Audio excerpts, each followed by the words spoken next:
Bienvenue sur LinguaWire français A2. Aujourd'hui, deux histoires. Une panne d'un appareil pour animaux et de nouvelles règles pour les centres de données. Pour mieux comprendre cet épisode, retrouvez les transcriptions, les traductions anglaises et le vocabulaire sur linguawire.com.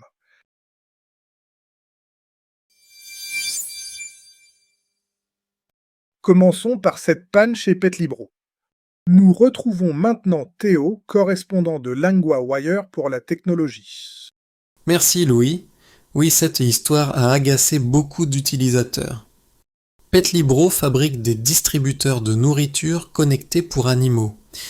Pendant la panne, certains propriétaires n'ont plus pu les contrôler avec l'application. Dans quelques cas, cela a laissé des animaux sans manger à l'heure prévue. Donc le problème n'était pas seulement technique. Il touchait la vie de tous les jours. Qu'est-ce que l'entreprise a dit exactement ? Elle a d'abord reconnu la panne mardi à 5 heures du matin, heure du Pacifique, puis mercredi à 19 heures, elle a dit que tout était réparé. Mais sur Internet, plusieurs personnes disaient encore avoir des problèmes. Après cette annonce, Ah, donc il y a eu un vrai décalage entre le message officiel et les témoignages. Et qu'a expliqué le directeur de PetLibro ensuite ? Yorkwu a donné plus de détails dans un billet de blog. Il a présenté des excuses. Il a parlé de frustration et d'inquiétude.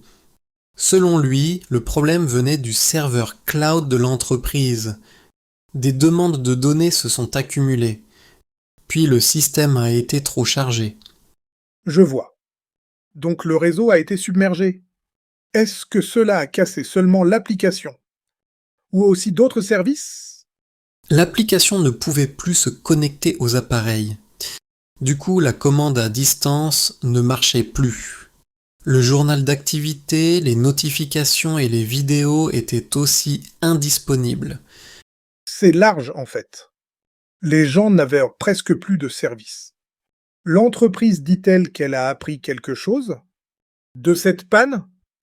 Oui, elle dit avoir augmenté sa capacité. Elle prépare aussi un protocole d'audit pour chercher d'éventuelles erreurs similaires. Le message est clair. Elle veut éviter une nouvelle panne du même type. Donc, pour les clients, la question est simple. Est-ce que le service sera plus solide la prochaine fois ? Exactement. Et dans ce genre d'objet connecté, la confiance est très fragile. Quand l'application tombe, les gens ne perdent pas seulement une fonction, ils perdent aussi la sécurité et la tranquillité d'esprit.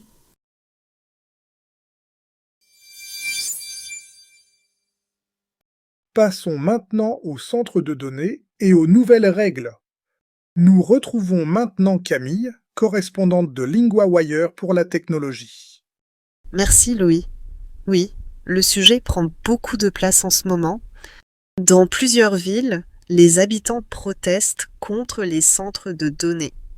Ces grands bâtiments stockent et traitent beaucoup d'informations, mais ils demandent aussi beaucoup d'électricité et parfois beaucoup d'eau.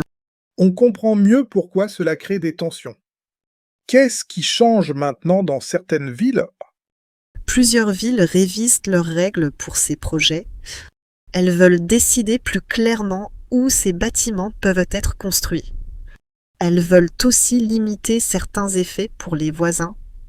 Donc ce n'est pas seulement une question de technologie, c'est aussi une question de quartier et de vie locale. Qu'est-ce qui inquiète le plus les habitants ? D'abord, les factures d'électricité. Dans l'Arizona, la plus grande entreprise d'électricité demande une hausse de 14%. Elle demande aussi une hausse de 45% pour les gros clients. Surtout les centres de données. Beaucoup de gens disent que les familles ne devraient pas payer pour eux. C'est une vraie dispute. Qui doit payer la note ? Et les entreprises, elles répondent quoi ? L'entreprise dit que ses coûts ont augmenté. Elle dit aussi qu'elle investit pour répondre à une demande très forte. Mais les protestataires ne sont pas convaincus. Je vois. Et les villes vont-elles vraiment changer leurs règles?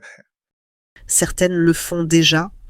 Phoenix, par exemple, s'appuie sur des recommandations plus anciennes, mais elle veut aller plus loin. La maire dit que les centres de données doivent être utiles aux communautés locales. Elle a aussi signé un accord avec une quarantaine de villes dans le monde. Donc la pression vient à la fois des habitants et des élus. Quelles sont ces nouvelles idées concrètement? Les villes veulent des règles plus strictes. Elles veulent éviter des bâtiments trop proches des logements. Elles veulent aussi limiter la pollution et l'usage des énergies fossiles. Et elles parlent aussi de protéger l'eau.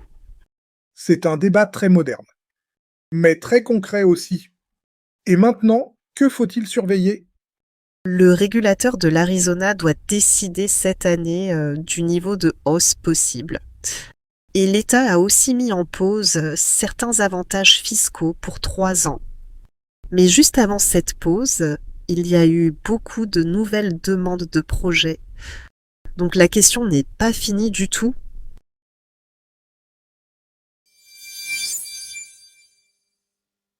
Dans la première histoire, on a entendu 3 mots utiles. Le premier est la panne, féminine. Cela veut dire un arrêt ou un problème technique.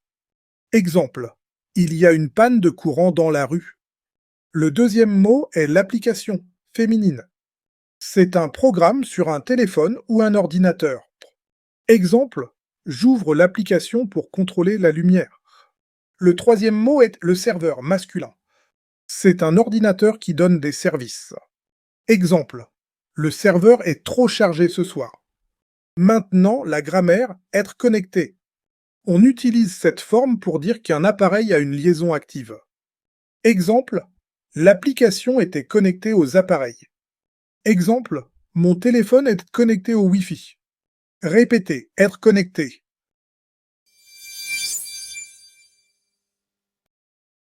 That's today's news in French. Every word you just heard is written out at linguawire.com, the full transcript and English translation line by line, and a tab to check glossary for words you don't yet know. That's linguawire.com. Follow the show so we're there in your feed tomorrow. Speak to you then.